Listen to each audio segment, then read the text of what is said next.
Glória a Deus.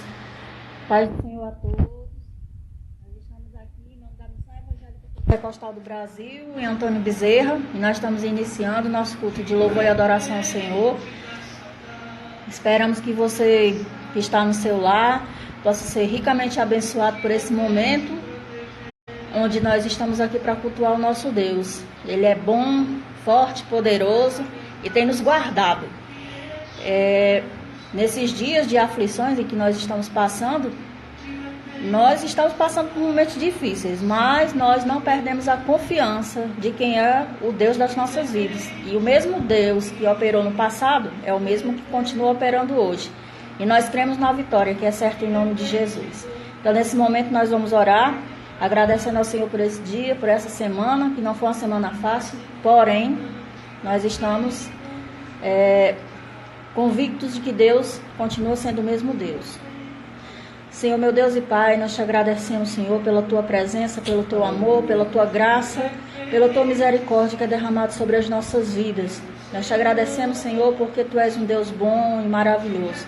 E nós sabemos que tudo o que acontece nas nossas vidas não é por acaso.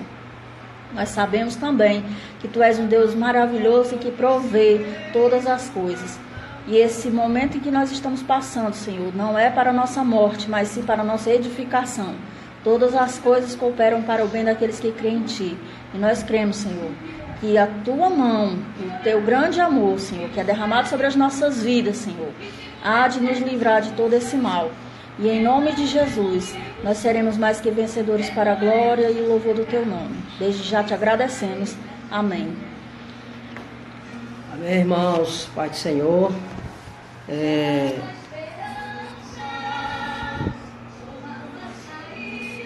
Pai do Senhor, irmãos, nós queremos também compartilhar nesse momento tão esperado. Tivemos aqui uns problemas de técnico. Não é fácil nós nos organizarmos nessa nova tecnologia, mas nós iremos, na medida do possível, vamos nos adaptando. Eu quero fazer uma leitura bíblica. Eu quero que você abra comigo a Bíblia Sagrada em Números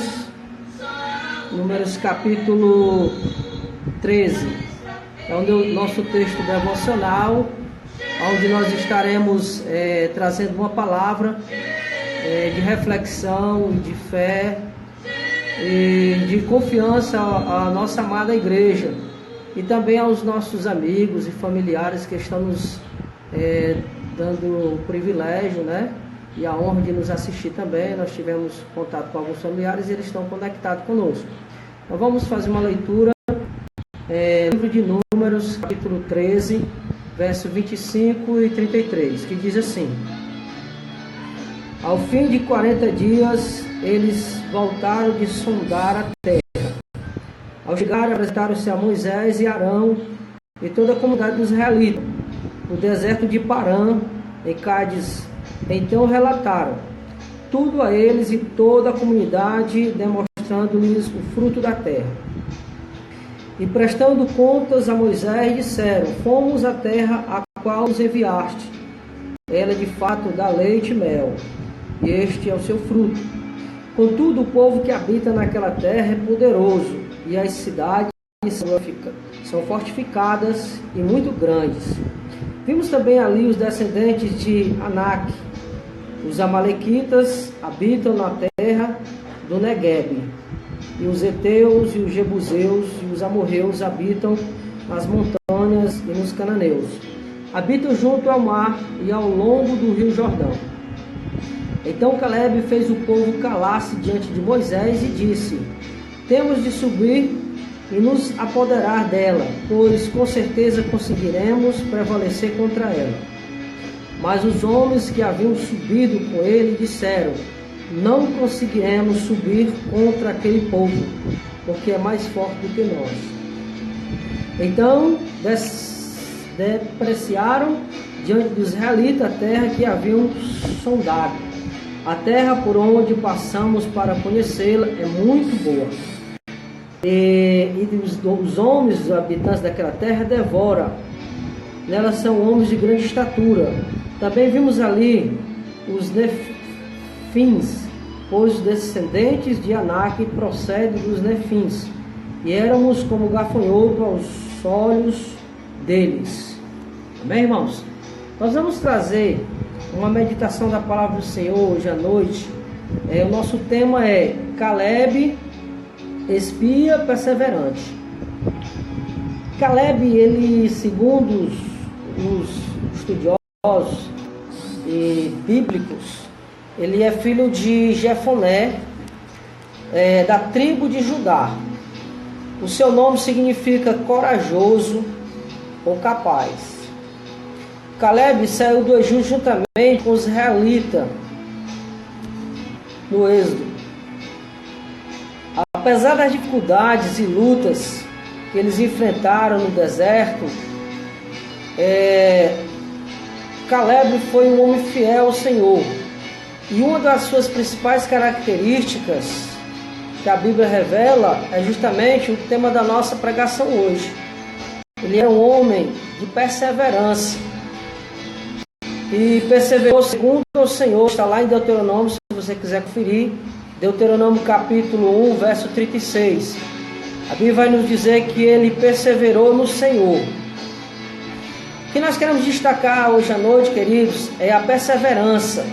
Nós estamos vivendo momentos difíceis, mas uma coisa não podemos. A esperança, segundo o provérbio mundano, é o último que morre. Mas para nós cristãos, a esperança nunca morre. Ela sempre, no final do túnel, uma esperança. E essa esperança deve estar nos nossos corações neste momento. Momento de incerteza, momento de dúvida. Essa é a principal lição que nós vamos tirar hoje à noite deste homem, Caleb. Iremos falar de algumas outras características deles também. Nós vamos falar da sua coragem, que está registrado no livro de Números, capítulo 13, verso 14. Caleb foi um dos 12 mandados por Moisés a fazer uma vistoria, fazer uma observação na terra que Deus havia prometido a Canaã. E 12 homens foram enviados. 10 deles trouxeram o seu relatório, mas o seu relatório era um relatório negativo. Somente Caleb e Josué tiveram a esperança nos seus corações. E o que trouxe a desesperança ao coração dos 10? Segundo eles, nós podemos ver lá em Números capítulo 13, verso 18 e 19, que eles disseram que a terra era boa e trouxeram até um fruto dessa terra. Mas lá existiam homens gigantes, homens fortes. E ao ver esses homens, eles criaram uma grande dificuldade. Eles se esqueceram de Deus. Às vezes nas nossas vidas, as circunstâncias e as situações nos faz esquecer do Deus a qual nós servimos. Nós servimos um Deus poderoso, um Deus que está no controle de todas as situações e todas as circunstâncias. Não foi o caso de Caleb e Josué. Eles tinham uma visão correta de Deus. E da mesma forma nós, irmãos, nesse momento, nesse instante, nesse período que estamos vivendo, nós devemos ter uma visão correta de Deus. E nunca nos esquecemos dos milagres já realizados nas nossas vidas. Nunca nos esquecemos dos milagres já realizados, registrados na Bíblia Sagrada, certo? E eles lembraram dos milagres de Deus que Ele havia feito e não se amedrontaram. Às vezes as situações ou as circunstâncias nos tornam medrosos. Esse medo nos faz recuar, nos faz desistir. Aqueles homens tiveram medo devido a gigantes.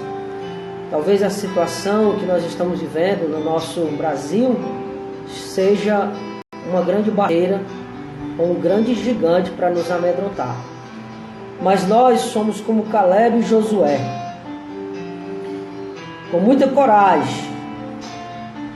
Ele levantou-se no meio do povo, está registrado em número 13:30, disse: subamos e possuamos a terra, porque certamente o Senhor nos fará prevalecer. É isso, querido, que nós devemos continuar fazendo, de que o Senhor vai nos fazer permanecer, de que nós venceremos esse momento difícil. Eu quero citar uma frase que está registrada na Bíblia Sagrada, na Vida Nova, que diz assim: o hábito de sempre contemplar apenas o lado difícil de um assunto significa fraqueza. Ou seja, quando as circunstâncias nos cercam e nós observamos apenas o lado negativo, nós recuamos. E aí cria-se o quê? Gera-se dúvidas, descrenças, depressões e o próprio desespero. Mas nós não somos daqueles que estamos desesperados. E eu lhe pergunto nesta noite, qual é a sua atitude diante dos desafios da vida? Que você tem tomado? Qual é a sua decisão? É confiar no Senhor? Ou ficarmos desanimados? Ou ficarmos medrosos? Não é essa uma atitude daqueles que perseveram e são corajosos. E voltando para a nossa história dos 12 espias, nós vamos encontrar um número bem significativo, que foram 10 que trouxeram seu relatório negativamente. Infelizmente, queridos, a maioria estão nos dando relatórios negativos. E isso contagia o restante do povo. O povo tomou partido pela maioria, lamentou, murmurou, mas nós encontramos 2 homens, Caleb e Josué, que não trouxeram seus relatórios negativos, que os seus olhos estavam fitados no Senhor. Até que ponto o povo chegou, queria até voltar para o Egito, se tornar escravo do faraó. Caleb e Josué ficaram tão tristes e rasgaram as suas roupas com a decisão do povo, com a negatividade daquele povo. Mas Deus levanta hoje Josué e Caleb. Vemos o contraste claro, de um lado a fé de Josué e a fé de Caleb. E ele diz a seguinte expressão: se o Senhor se agradar de nós, então nos fará conquistar aquela terra. Está lá registrado em Números 14, 8. De outro lado, queridos, nós encontramos total falta de fé do povo. Nós estamos vivendo este momento. Um grupo, em sua maioria, estão desacreditados. Mas nós, irmãos, estamos confiando no Senhor. Como disse Josué e Caleb: se o Senhor se agradar de nós, então nos fará entrar na terra. A nossa terra, ela não é aqui. A nossa promessa é de estarmos com o Senhor, numa terra que a Bíblia diz que Ele foi preparar. Eu quero citar ainda uma característica de Caleb. Ele é um homem corajoso e foi separado por Deus. Eu quero dizer que eu e você fomos separados, consagrados por Deus para levantar a voz neste estado, nessa capital. Deus ficou tão triste que ele disse para Moisés que ninguém daquela geração entraria na terra prometida. Tão somente Caleb e Josué. Esses sim verão a terra e estarão com o Senhor eternamente.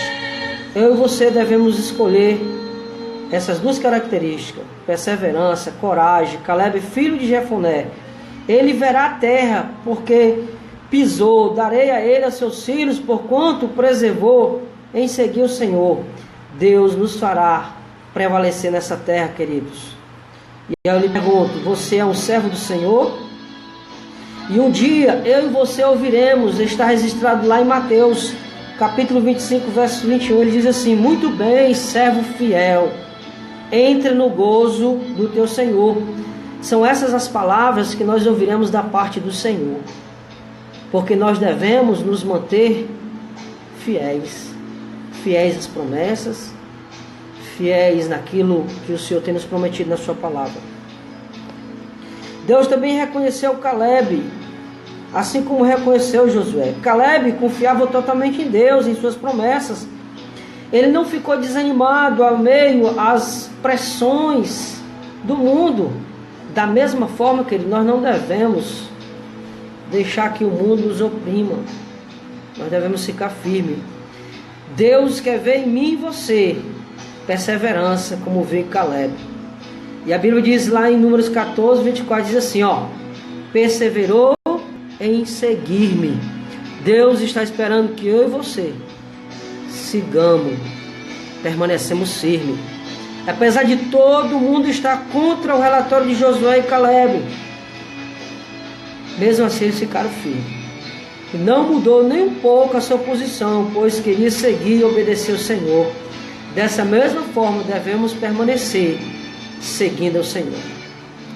Eu quero citar ainda um pouco da história deste homem tão corajoso que é Caleb. A Bíblia nos diz que aos 40 anos recebeu essa promessa de conquistar essa terra, e agora ele já tinha 85 anos. E ele lembrou que Moisés o havia prometido a ele e seus filhos que teriam uma herança perpétua na terra.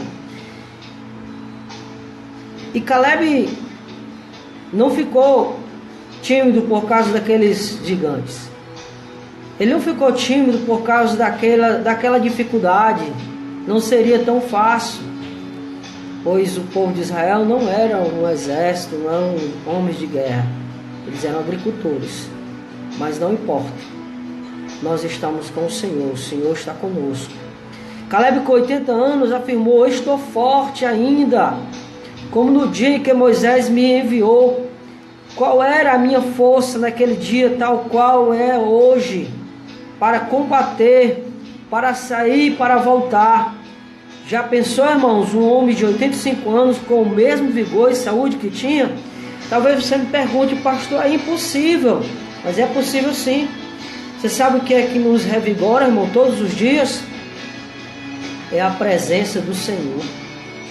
É a homem, em momento nenhum, deixou de esperar no Senhor. Então as suas forças são renovadas a cada manhã.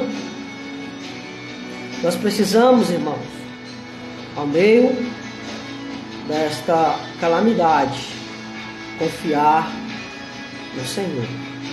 E que o Senhor nos dará vitória. Que o Senhor nos dará, vai nos fazer prevalecer neste momento. Nós vamos concluir a nossa pequena reflexão nesta noite. Sei que é rápido, mas não é fácil também. Conclusão: Caleb demonstrou uma perseverança admirável. Admirável para mim, admirável para você.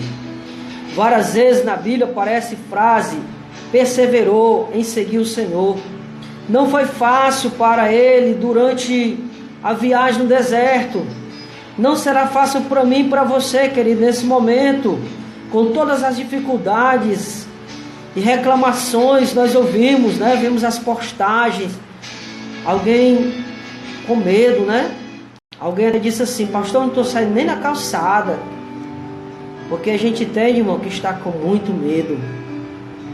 Mas nós devemos confiar no Senhor. Também todos que saíram do Egito como ele, menos Josué, morreram a caminhada da terra prometida, irmãos. Lembra que Deus disse que eles não iam entrar?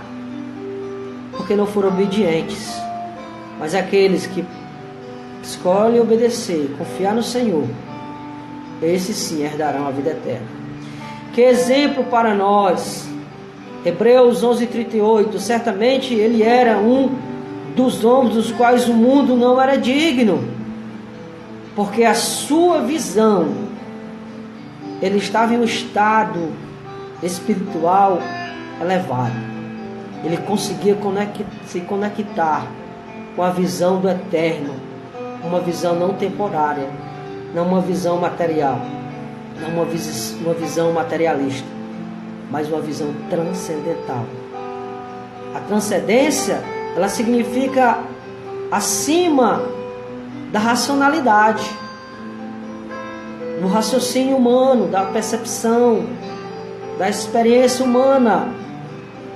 Hebreus 12, 1, 12 diz assim, Hebreus 12, 1 ao 2 diz: corramos com perseverança.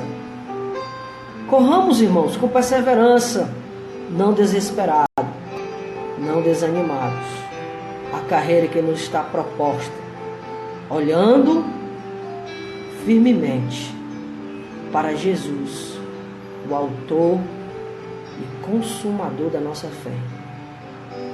Que nós não sejamos meros religiosos, nós estamos sendo provados.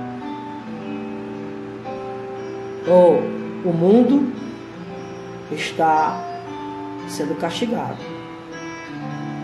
Nós estamos ainda neste mundo, mas nós temos a proteção do Senhor. Eu quero nesse momento lhe desafiar, continuarmos o nosso culto.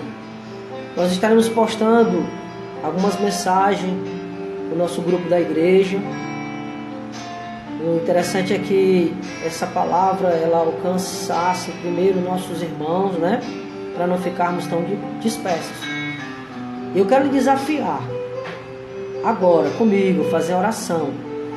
Eu quero que você coloque sua família, seu lar, seus familiares, seus amigos. Talvez esteja até com você aí na sala.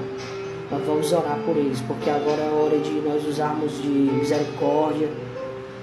Não é hora de nós ficarmos apontando, mas é hora de nós ministrarmos a ministração da palavra da reconciliação, da restauração. Muitas pessoas voltarão, irmãos, porque elas terão medo, pânico e pavor. Pai, em nome de Jesus, nesta noite nós te clamamos, te rogamos no teu nome, ó poderoso de Israel, que o Senhor possa alcançar também os nossos familiares. Que não é porque eles estão, Senhor, dentro dos nossos lares, é diferente. Eles estarão nos seus lares, mas nós clamamos que o Senhor esteja nas mãos poderosas para alcançá-los, não só dessa pandemia, mas alcançar as suas almas, alcançar as suas vidas que são preciosas, e que eles possam ser alcançados, Senhor, pelo teu amor gracioso, que é a tua graça. Graça que tem nos favorecido, a tua misericórdia, a tua bondade, Senhor. Alcança os nossos amigos, alcança os nossos familiares, alcança aqueles que estão conosco todos os dias, que se tornam famílias nossas, Senhor. Nossos amigos da escola, nossos amigos da comunidade, nossos vizinhos, Pai, que a tua mão poderosa possa guardá-los, Senhor, porque nós cremos que o Senhor é um Deus soberano, que nada acontece sem a vontade de Deus. Deus está no controle, queridos. Nós não devemos temer, devemos permanecer. Jesus diz lá em Mateus 20, eu estarei convosco todos os dias. E ele não diz isso apenas como uma frase de efeito, com uma frase para alcançar auditório. Ele diz isso porque de fato e de verdade ele está conosco todos os dias. O Senhor é fiel. Que Deus possa nos dar uma noite de paz, uma semana abençoada. Nós queremos também orar pelos nossos governantes. Não devemos criticar, devemos acatar as ordens. Alguns até criticaram, mas nós, como filhos de Deus, devemos ser obedientes às autoridades. Então nós pedimos, Senhor, também pelas nossas autoridades, pelo nosso prefeito, pelo nosso governador, pelo nosso presidente, pedimos pelas autoridades que estão assim, na maior responsabilidade de conduzir a nação, não só o município, né, a capital, mas o Brasil. Nós te pedimos a tua bênção, que a graça, o amor de Deus e as consolações do Espírito Santo do Senhor seja convosco, em nome de Jesus. Que Deus abençoe, tenha uma boa noite, em nome de Jesus. E aí nós vamos encerrar nossa live por aqui, né? Nós já agradecemos. Temos aqui a Raquel, o Luquiano, a Leirto. Olha a Leirto, rapaz, lá na Argentina, na Espanha. Desculpa, foi mal, ele é chique. A irmã Alciane, a Luciene, O Leni, né? O Leni que deu a maior força. Gente, ainda não foi da forma como a gente queria, mas a gente vai se esforçar pro próximo ser bem melhor. E a gente vai chamar o Leni aqui para perto de nós, né? Para ajudar a gente. Porque, assim, né? Os pastores, assim, são tecnológicos sem ser muito tecnológico, né? A gente tá aprendendo, mas no próximo vai ser muito melhor, certo? Então vocês nos perdoem por ser assim tão rápido assim e não tão da forma como poderia ter sido melhor, mas no próximo a gente promete que vai ser bem melhor, tá bom? Espero que a palavra tenha edificado seu coração e que esses momentos que a gente está passando em casa, aparentemente parece ser ruim, né? Mas tem algumas perguntinhas que a gente deve fazer. O que foi que esse vírus ensinou pra gente? O que é que esse vírus tem ensinado pra gente? Tão pequenininho, aparentemente tão insignificante, né? Tão insignificante, mas ele conseguiu, com mesmo sua insignificância diante dos nossos olhos, tá conseguindo fazer um grande transtorno no mundo. No entanto, não significa dizer que ele já nos derrotou, muito pelo contrário. Ele veio nos ensinar os pontos positivos também. Olha só os pontos positivos. Quanto tempo que nós não parávamos para ficar com a nossa família? Quanto tempo que nós não parávamos para conversar com o nosso filho, para brincar um pouco com eles, né? Quanto tempo que nós não parávamos dentro do nosso lar? Tinha coisas que você nem sabia que existia dentro do seu guarda-roupa, porque fazia tempo que você não mexia lá, porque não tinha tempo, né? Não tinha tempo para isso. Agora, com essa parada obrigatória, não do nosso gosto, mas também nos ensinando grandes lições, a gente pode perceber a importância de ir à igreja, né, no nosso culto. Como nós estamos sentindo falta agora de estar perto dos nossos irmãos, né? Como nós estamos sentindo falta daquele abraço que a gente não pode dar mais. Como a gente sente falta daquele aperto de mão, que muitas vezes tem uns que dá assim só com a pontinha dos dedos, mas agora a gente gostaria de apertar a mão do nosso irmão, gostaria de abraçar, mas infelizmente a gente não pode. Estamos proibidos de fazer tal coisa até, né, o momento desse problema cessar. Mas o ponto positivo que esse vírus trouxe foi isso, né? Nós podemos valorizar cada segundo da nossa vida e cada momento em família, coisa que a gente estava deixando um pouco de lado, né? Porque nós estávamos muito fixados no trabalho e esquecendo daquilo que era importante. E que nós venhamos a aprender a cada dia a valorizar todos os momentos da nossa vida em família, com os nossos amigos, com os nossos irmãos. Logo, logo a gente vai estar voltando para a igreja. E logo, logo, o primeiro culto que for acontecer em igreja presente, meus irmãos, vocês podem ter certeza como vai ser valoroso e como vai ser diferente. Porque aí a gente vai poder abraçar, a gente vai poder dar aquele acosto, que agora a gente não pode dar, né? Por enquanto a gente pode dar não, tem que ser só de longe, 1 metro de distância. A gente está bem distante, né? Nesse momento a gente está bem distante. Mas o Senhor é bom e misericordioso. Isso que está acontecendo agora não é para nos matar, muito pelo contrário, é para nos edificar cada vez mais, em nome de Jesus. Nós vamos ficando por aqui, que já estamos falando demais. Que Deus abençoe a todos vocês, que continue fortalecendo. Estamos com saudades também, Luciene. E nós continuamos por aqui orando por vós, e vós orai por nós também, né? E que Deus em Cristo Jesus vos abençoe, desde agora para todos sempre. Amém, amém e amém. Cheiro no coração. Deus abençoe. Amém.